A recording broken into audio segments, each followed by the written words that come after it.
हरे कृष्णा। श्रील प्रभुपाद के चरणों में मेरा कोटि कोटि वंदन। प्रस्तुत पंक्तियां श्रील प्रभुपाद की पुस्तक रसराज श्री कृष्ण से उद्धृत हैं, जिसके अंतर्गत परम पूज्य श्रील प्रभुपाद जी हमें यह बताते हैं कि सही मायने में वास्तविक सुख क्या है। भगवत गीता में भगवान श्री कृष्ण कहते हैं, कर्मजम बुद्धि युक्तः। कर्मजम का अर्थ है जहाँ क्रिया होगी वहाँ उसकी प्रतिक्रिया भी होगी। यदि कोई बुरा कर्म करेगा तो उसकी बुरी प्रतिक्रिया भी होगी, किंतु प्रतिक्रिया चाहे अच्छी हो या बुरी, आध्यात्मिक दृष्टिकोण से देखा जाए तो वह दुख ही है। मान लीजिए कि अपने पूर्व जन्मों के अच्छे कर्मों के कारण मुझे अच्छा जीवन, सुंदर शरीर और उच्च शिक्षा मिली है। मेरे पास ये अच्छी चीजें भले ही हों, पर इसका अर्थ यह तो नहीं हुआ कि मैं भौतिक दुखों से मुक्त हो गया। जन्म, मृत्यु, जरा और व्याधि, चाहे मैं धनवान हूँ, सुंदर हूँ, सुशिक्षित हूँ, बड़े परिवार में जन्मा हूँ, चाहे कुछ भी क्यों न हूँ, फिर भी मैं मृत्यु, जरा और व्याधि से बच नहीं सकता। इसलिए हमें शुभ और अशुभ किसी भी प्रकार के कर्मों को कोई महत्व नहीं देना चाहिए। हमें केवल आध्यात्मिक कर्मों से ही संबंध रखना चाहिए। केवल वही हमें जन्म, मृत्यु, जरा और व्याधि से बचा सकते हैं। यही हमारे जीवन का उद्देश्य होना चाहिए। हमें अच्छी या बुरी किसी भी प्रकार की वस्तुओं की लालसा नहीं करनी चाहिए। उदाहरण के लिए मान लीजिए कि कोई व्यक्ति किसी बीमारी से कष्ट पा रहा है।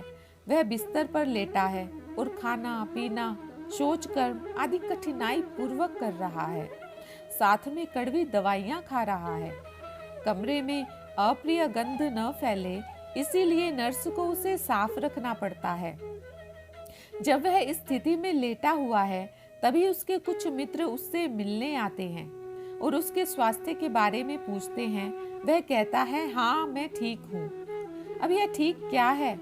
बिस्तर में असुविधापूर्वक सोना, कड़वी दवाई खाना और हिलने डुलने में भी कठिनाई महसूस करना, और इन सब असुविधाओं के बावजूद भी वह कहता है मैं ठीक हूँ। इसी प्रकार हमारे जीवन की भौतिक स्थिति में हम भी यदि यही सोचते हैं कि मैं सुखी हूँ, तो यह हमारी मूर्खता है।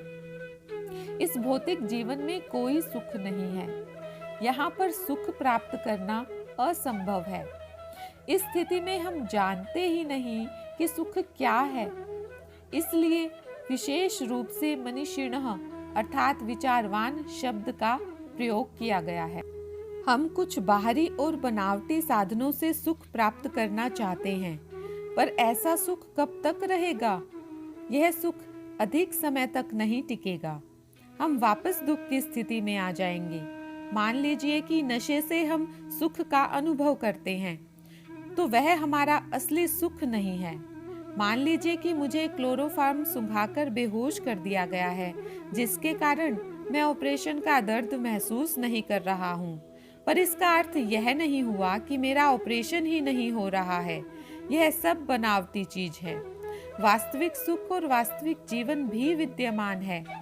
भगवत गीता में जैसा कि भगवान श्री कृष्ण ने आदेश दिया है, विचारवान व्यक्ति अपने कर्मों के फल का त्याग कर देते हैं, क्योंकि वे आत्मज्ञान के स्तर पर आसीन होते हैं। इसका नतीजा यह होता है कि जन्म, मृत्यु, जरा और व्याधि के बंधन का अंत हो जाता है। यह अंत को हम परमानंद के भंडार रसराज कृष्ण के साथ जुड़ने से पा सकते हैं। वास्तव में वहीं पर सच्ची खुशी है, जो हमारा लक्ष्य है।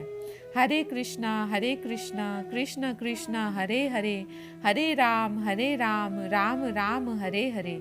हरे कृष्णा।